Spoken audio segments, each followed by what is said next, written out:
மக்களே, welcome to viral cinema. நான் உங்க Joshika.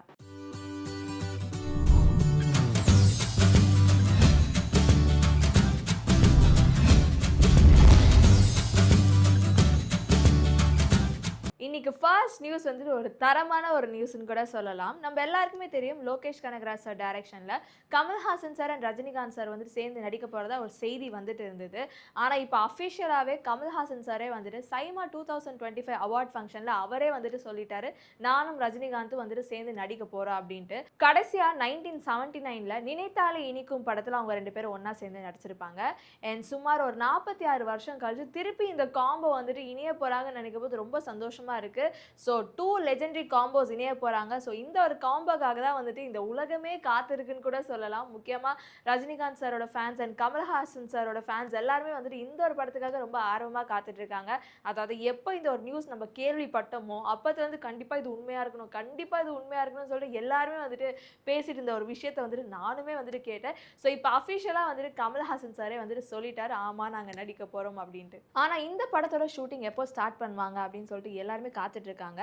Might be Rajinikanth sir வந்துட்டு ஆல்ரெடி ஜெயிலர் 2 படத்துல வந்துட்டு நடிச்சிட்டு இருக்காங்க. ஸோ அந்த ஷூட்டிங் போயிட்டு இருக்கு. படம் ரிலீஸ் ஆனதுக்கு அப்புறம் மைட் பி வேணா அவங்க நெக்ஸ்ட் அந்த இவங்க ரெண்டு பேரும் சேர்ந்து நடிக்க போற படம் வந்துட்டு ஸ்டார்ட் பண்ணுவாங்க அப்படின்னு நான் நினைக்கிறேன். கண்டிப்பா அதுவா தான் இருக்கும். ஸோ கண்டிப்பா நம்ம வந்துட்டு ஒரு அஃபிஷியலான ஒரு நியூஸ் லோகேஷ் கனகராஜ் சார் சொல்ற வரைக்கும் நம்ம வெயிட் பண்ணி தான் ஆகணும். பொதுவாகவே வந்துட்டு மக்கள் வந்துட்டு ஒரு படம் ரிலீஸ் ஆகிறதுக்கு முன்னாடி வந்துட்டு அவங்களே ஒரு ஹைப் ஏத்திடுவாங்க, லைக் தரமான சம்பவம் அந்த மாதிரின்ட்டு. ஆனா அதுக்கு கமல்ஹாசன் சார் என்ன சொன்னாங்கன்னா, ஒரு படம் ரிலீஸ் ஆகிறதுக்கு முன்னாடியே அந்த கதை பத்தி தெரியாமலே வந்துட்டு தரமான சம்பவம் அப்படின்ட்டு வந்துட்டு சொல்றாங்க. மெயினா தரமான சம்பவம் நம்மளே சொல்லிக்க கூடாது, மக்கள் அந்த படத்தை பார்த்துட்டு தரமான சம்பவமா இல்லையா அப்படின்னு சொல்லணும். அதுக்கேற்ற மாதிரி படத்தை சிறப்பா எடுத்து முடிச்சுட்டு நாங்க வந்துட்டு மக்களுக்கு காமிப்போம், மக்களுக்கு பிடிச்சிருந்தா மகிழ்ச்சி அப்படின்னு கமல்ஹாசன் சார் சொல்லியிருந்தாரு. அடுத்ததா நம்ம எல்லாருக்குமே ஒரு பிடிச்ச ஒரு காம்போ தான் த்ரிஷா மற்றும் விஜய் சார். கில்லி படத்துல அவங்க எப்போ நடிச்சாங்களோ அப்பத்துல இருந்து இந்த காம்போ தாண்டா பெஸ்ட்ங்கிற மாதிரி எல்லாரோட மனசுலயுமே வந்துட்டு இடம் பிடிச்ச ஒரு காம்போனா அது அவங்களோட காம்போ தான். ரொம்ப வருஷம் கழிச்சு திருப்பி லியோ படத்துல அவங்க வந்துட்டு சேர்ந்து நடிச்சிருந்தாங்க. ஸோ அந்த படத்துல வந்துட்டு அவங்களோட காம்போக்கு ஒரு பெரிய வரவேற்பே இருந்ததுன்னு கூட சொல்லலாம். ஏன்னா பல பேரோட பல வருஷத்தோட கனவுன்னு கூட சொல்லலாம் இந்த காம்போ திருப்பி இணையணும்ன்றது. ஸோ விஜய் சாரோட கடைசி படமான ஜனநாயகன் படம், ஸோ இந்த படத்துல தான் அவர் கடைசியா நடிக்க போறாரு. ஸோ இது வந்துட்டு ஒரு சைடு எல்லாருக்குமே சோகமா இருந்தாலுமே இன்னொரு சைடு வந்துட்டு எல்லாருக்குமே சந்தோஷம். ஏன்னா வந்துட்டு விஜய் சார் வந்துட்டு பாலிடிக்ஸ்குள்ள போக போறாரு. ஸோ அங்க வந்துட்டு அவரோட அரசியல் மூலியமா அவர் கலக்கணும்னு சொல்லிட்டு எல்லாருமே வந்துட்டு விஜய் சாருக்கு வந்துட்டு வாழ்த்துக்கள் தெரிவிச்சிட்டு இருக்காங்க. ஸோ இதுக்காக வந்துட்டு த்ரிஷா மேம் வந்துட்டு விஜய் சாருக்கு ஒரு வாழ்த்துக்கள் தெரிவிச்சிருக்காங்க. என்னன்னா, விஜயோட புதிய பயணத்துக்கு வாழ்த்துக்கள். ஸோ அவரோட கனவு எதுவா இருந்தாலுமே எல்லாமே நிறைவேறணும். ஸோ இந்த கனவெல்லாம் நிறைவேறதுக்கு ஒரு தகுதியானவர் தான் வந்துட்டு விஜய் சார் அப்படின்னு த்ரிஷா மேம் சொல்லியிருக்காங்க. நம்ம எல்லாருக்குமே தெரியும் மியூசிக் டைரக்டர் தேவா சார் நிறைய பாடல்கள் இசையமைச்சிருக்காரு. அண்ட் நிறைய பேருக்கு பிடிச்ச மாதிரி நிறைய பாடல்கள் இசையமைச்சு கவர்ந்திருக்காருன்னு கூட சொல்லலாம். ஒரு great legendary music director.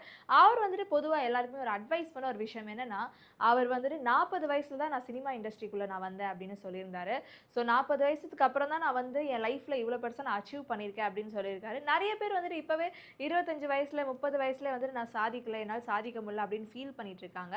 So அவங்களுக்குலாம் கொடுத்த ஒரு செம்ம அட்வைஸ் என்னன்னா, ஒரு படத்தோட இன்டர்வலுக்கு முன்னாடி அந்த படம் வந்துட்டு எப்படி வேணா இருக்கலாம், ஒன்று நல்லா இருக்கலாம், இல்லைனா வந்துட்டு கதை ஸ்லோவா இருக்கலாம். ஆனா அந்த படத்தோட இன்டர்வலுக்கு அப்புறம் செகண்ட் ஹாஃப்ல அந்த படம் வந்துட்டு செம்மையா போச்சுன்னா அந்த படம் தான் செம ஹிட்டான படம் அப்படிங்கிற மாதிரி சொல்லியிருக்காங்க.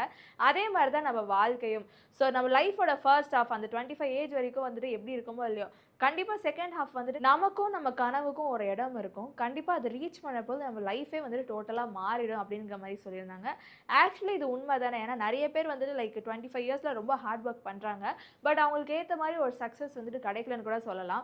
ஸோ 25, 26 ஒரு 30 இயர்ஸ் கூட வச்சுக்கோங்களேன். ஆனால் நம்மளுக்கு பிடிச்ச மாதிரி நம்ம ஒரு ஹார்ட் ஒர்க் பண்ணோம்னா கண்டிப்பாக நம்ம லைஃப் வந்துட்டு மாறுறதுக்கு நிறைய வாய்ப்புகள் இருக்குது. ஸோ லைஃப்பில் எப்போதுமே வந்துட்டு நம்மளுக்கு ஏற்ற அந்த ட்ரீமை நோக்கி நம்ம போயிட்டே இருக்கணும். அந்த ஹார்ட் ஒர்க் பண்ணிங்கன்னா கண்டிப்பாக உங்கள் லைஃப்பில் நீங்களும் ஜெயிப்பீங்க. அடுத்ததாக நம்ம எல்லாருக்குமே தெரியும் ராகவா லாரன்ஸ் சார் நிறைய பேருக்கு வந்துட்டு உதவி செஞ்சுட்டு இருக்காங்க, மெயினாக ஸ்பெஷல் பர்சனுக்கு. இப்போ ரீசெண்டாக ஒரு வீடியோ வந்துட்டு சோஷியல் மீடியாவில் வைரல் ஆகிட்டு இருக்கு. ஸோ என்ன வீடியோ அப்படின்னு பார்த்தீங்கன்னா, ராகவா லாரன்ஸ் சார் வந்துட்டு ஒரு பெண்ணுக்கு உதவி செய்கிறாங்க. லாஸ்ட் இயர் புதுக்கோட்டையை சேர்ந்த மாற்றுத்திறனாளி பெண்ணுக்கு செயற்கையான காலை பொருத்தி இருக்காங்க. ஸோ அதுக்கான காரணமும் ராகவா லாரன்ஸ் சார் தான். ஸோ அவங்களுக்கு ஸ்கூலுக்கு வந்துட்டு போகும்பொழுது நடக்க முடியாமல் அவங்க கஷ்டப்பட்டனால ஒரு செயற்கையான ஒரு காலை வந்துட்டு அவங்களுக்கு வச்சுருக்காங்க. ஸோ அது மட்டும் இல்லாமல் போயிட்டு போயிட்டு வரதுக்கு லைக் அவங்களால பஸ்ஸோ அந்த மாதிரி போக முடியாதனால அவங்களுக்கு தனி ஒரு ஸ்கூட்டியை வந்துட்டு அவங்க வாங்கி கொடுத்துருக்காங்க. அண்ட் இப்போ வந்துட்டு லைக் அவங்க படிக்கிறதுக்கு அந்த குடிசை வீட்டில் ரொம்ப கஷ்டப்படுறாங்கங்கிறதுனால ஒரு வீடுமே வந்துட்டு கட்டி கொடுக்க போகிறதா வந்துட்டு அந்த பெண் கிட்ட சொல்லியிருக்காங்க. அது கேட்டு அந்த பெண் வந்துட்டு ரொம்ப சந்தோஷமாயிருக்காங்க. ஏன்னா படிக்கிறதுக்கு லைக் ஒரு நல்ல ஒரு வீடு அண்ட் லைட் இருந்தால் தான் வந்துட்டு எந்த ஒரு பசங்கனாலையுமே வந்துட்டு படிக்க முடியும். ஸோ அந்த ஒரு உதவி வந்து இப்போ ராகவா லாரன்ஸ் சார் அந்த பெண்ணுக்கு வந்துட்டு செய்கிறாரு. சைமா 2025 அவார்ட் ஃபங்க்ஷனில் த்ரிஷா மேம் கமல்ஹாசன் சாரை பார்த்து ஒரு விஷயம் சொன்னாங்க. என்னன்னா, எப்படி நீங்கள் இன்னமும் இவ்வளோ ஹாட்டாகவும் இவ்வளோ டேப்பராக இருக்கீங்க அப்படின்னு சொன்னாங்க. அவர் சொன்ன உடனே வந்துட்டு கமல்ஹாசன் சாரோட ரியாக்ஷன் வந்துட்டு அப்படியே ஒரு மாதிரி க்யூட்டாக மாறிச்சுன்னு கூட சொல்லலாம். அந்த ப்ளஷ் ஆவாங்க பார்த்தீங்களா, அந்த மாதிரி வந்துட்டு க்யூட்டாக அவங்களோட ரியாக்ஷன் மாறி இருந்தது. இப்போ அந்த வீடியோ தான் வந்துட்டு சோஷியல் மீடியாவில் ரொம்ப வைரலாக போயிட்டுருக்கு. சதீஷ் கிருஷ்ணன் டைரக்ஷனில் கிஸ் படத்தில் கவின் அண்ட் பிரீத்தி நடிச்சிருக்காங்க. ஸோ நம்ம எல்லாருக்குமே தெரியும் கவின் இதுக்கு முன்னாடி நடிச்ச எல்லா படமே வந்துட்டு ஏதோ ஒரு வகையில் ஒரு எமோஷ்னலாக வந்துட்டு நம்ம டச் பண்ணுற மாதிரி தான், ஒரு மாதிரி ஃபீல் பண்ணுற மாதிரி தான் இது வரைக்குமே அவர் சூஸ் பண்ணியிருக்காரு.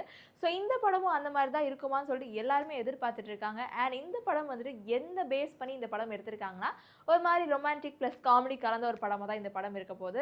அண்ட் இந்த படத்தோட ட்ரைலர் வந்துட்டு நாளைக்கு 5 மணிக்கு வந்து ரிலீஸ் பண்ண போகிறாங்க. அண்ட் இந்த படம் தியேட்டரில் வேர்ல்டு வைடாக செப்டம்பர் 19 அன்னைக்கு ரிலீஸ் ஆக போகுது.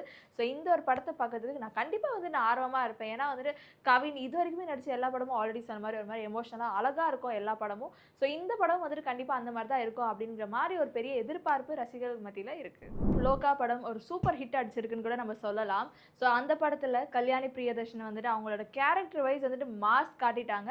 அண்ட் இந்த படத்தை ப்ரொடியூஸ் பண்ணது துல்கர் சல்மான் சார். ஸோ ஒரு ஈவெண்ட்டில் வந்துட்டு துல்கர் சல்மான் சார் கல்யாணி பிரியதர்ஷன் வந்துட்டு அவ்வளோ அழகாக பாராட்டியிருந்தாங்க. சந்திரான்கிற கேரக்டருக்கு கல்யாணி பிரியதர்ஷனை தவிர்த்து வேறு யாருனாலே வந்துட்டு ரீப்ளேஸ் பண்ணியிருக்க முடியாதுங்கிற மாதிரி சொல்லியிருந்தாங்க.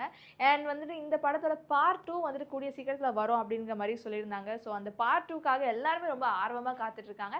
அண்ட் இதில் இன்னொரு சுவாரஸ்யமான ஒரு விஷயம் தான் சேரப்போகுது. ஸோ என்னென்னு பார்த்தீங்கன்னா, மம்முட்டி சார் வந்துட்டு இந்த படத்தோட பார்ட் 2ல் வந்துட்டு இணைய போகிறாங்க ஆஸ் அ மூத்தோனா. ஆதிக் ரவிச்சந்திர சார் டைரக்ஷனில் குட் பேட் அக்லி படத்தில் அஜித்குமார் சார் நடிச்சிருந்தாங்க. ஸோ இந்த படம் வந்துட்டு ஒரு ஹிட்டான ஒரு படம்னு கூட சொல்லலாம். ஏன்னா வந்துட்டு அஜித்குமார் சாரோட ஃபேன்ஸ் எல்லாருமே இந்த படத்தை அவ்வளோ ரசிச்சிருந்தாங்க. அண்ட் அவங்க மட்டும் இல்லாமல் இந்த படத்துக்கு ஒரு பெரிய வரவேற்பு இருந்தது மக்கள் மத்தியில். ஸோ இந்த படத்தில் வந்துட்டு மெயினாக இளையராஜா சாரோட 3 பாடல்கள் வந்துட்டு யூஸ் பண்ணியிருந்தாங்க.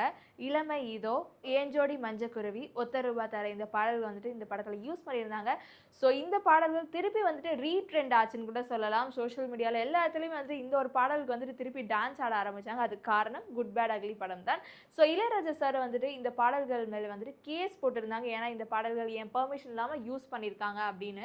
ஸோ கொஞ்ச நாள் கழிச்சு அந்த கேஸை பற்றின ஒரு விஷயமும் வந்துட்டு வெளில வரவே இல்லை, ரொம்ப சைலண்ட்டாகவே இருந்தது. ஸோ எல்லாருமே என்ன நினச்சோம், ஓகே இந்த கேஸ் வந்துட்டு சால்வ் ஆயிடுச்சு போல, ப்ராப்ளம் சால்வ் ஆயிடுச்சு அப்படின்னு நினச்சோம். பட் திருப்பி வந்துட்டு இளையராஜா சார் வந்துட்டு அந்த பாடல்கள் மேலே வந்துட்டு கேஸ் போட்டிருக்காங்க. ஸோ அதுக்கு சென்னை உயர்நீதிமன்றம் இடைக்கால தடையை வந்துட்டு விதிச்சிருக்காங்க அந்த பாடல்கள் மேலே.